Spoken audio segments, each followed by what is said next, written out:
प्रभु के अति पवित्र नाम को सारी महिमा देते हुए प्रभु यीशु मसीह के अतुल्य पवित्र नाम से सभी प्रियजनों को मेरा स्नेह अभिवादन। मरकुस की किताब 4 अध्याय 41वां वाक्य इस प्रकार कहता है, वे बहुत ही डर गए और आपस में बोले, ये कौन है कि आंधी और पानी भी उसकी आज्ञा मानते हैं।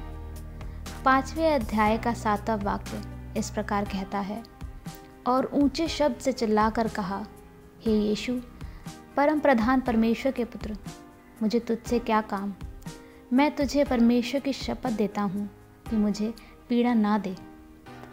इन दोनों वाक्यों के अनुसार यीशु परम प्रधान का पुत्र इस विषय पर एक साथ मनन करने के लिए आज सुबह प्रभु हमारी मदद करने पाए।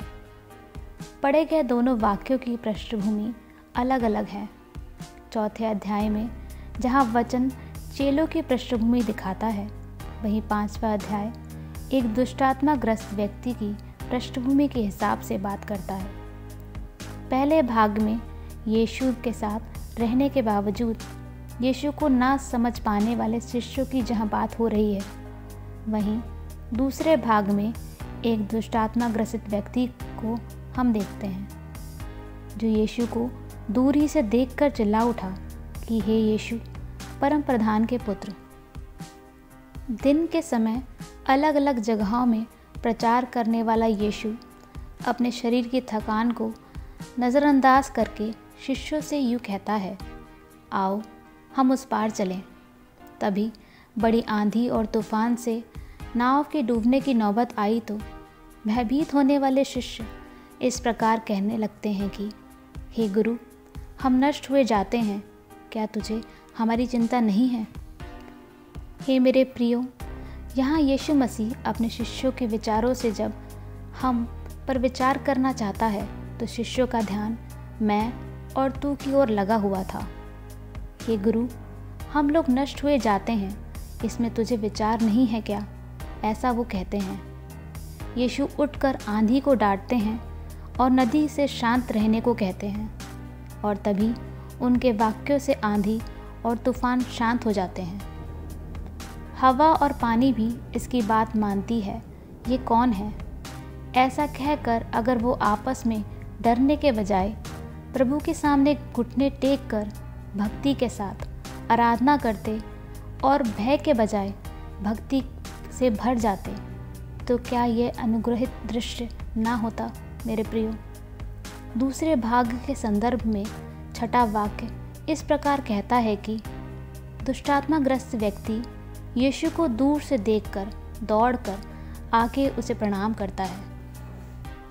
मुझे सुनने वाले प्रियो, हमारी इस रेगिस्तान से होती हुई यात्रा में और जीवन देने वाली वचन की व्यवस्था में, दुखों और परेशानियों के मध्य में जब आंधी और तूफान उठते हैं तो हमें प्रभु के साथ एक साझेदारी में आगे बढ़ने की ज़रूरत है, ना कि जब परेशानियां हमारे सामने आएँ तो मैं और तू की मानसिकता के साथ अलग अलग होकर व्यवहार करने की।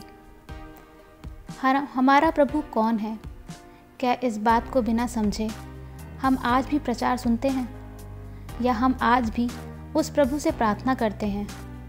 आज सुबह भक्ति के साथ, भय के साथ प्रभु कौन है ये समझकर हम जीवित रहने वाले बने। शिष्यों की आध्यात्मिक आंखें खोलने हेतु हो सकता है ये अद्भुत बात यहाँ हुई।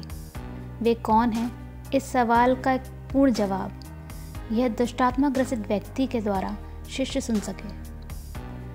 यीशु परम प्रधान के पुत्र ये दुष्टात्मा ग्रसित व्यक्ति के शब्द नहीं थे, बल्कि दुष्टात्मा के द्वारा कहे गए शैतान के शब्द थे।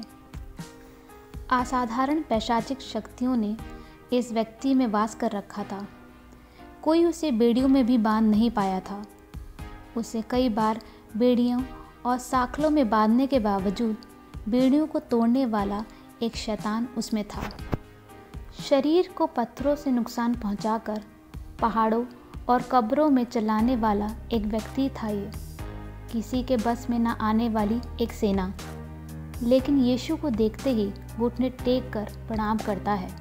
और यही नहीं, यीशु कौन है ये चिल्ला चिल्ला कर कहता है, हे प्रियो, जब हम अभिमान करते हैं कि यीशु कौन है और यही नहीं, हम उसकी निरंतर आराधना करते हैं, तो जीवन के तूफानों में मैं प्रभु का नाम हमारे स्वभाव एवं हमारी ज़ुबान से गायब रहने का ही शैतान फ़ायदा उठाता है।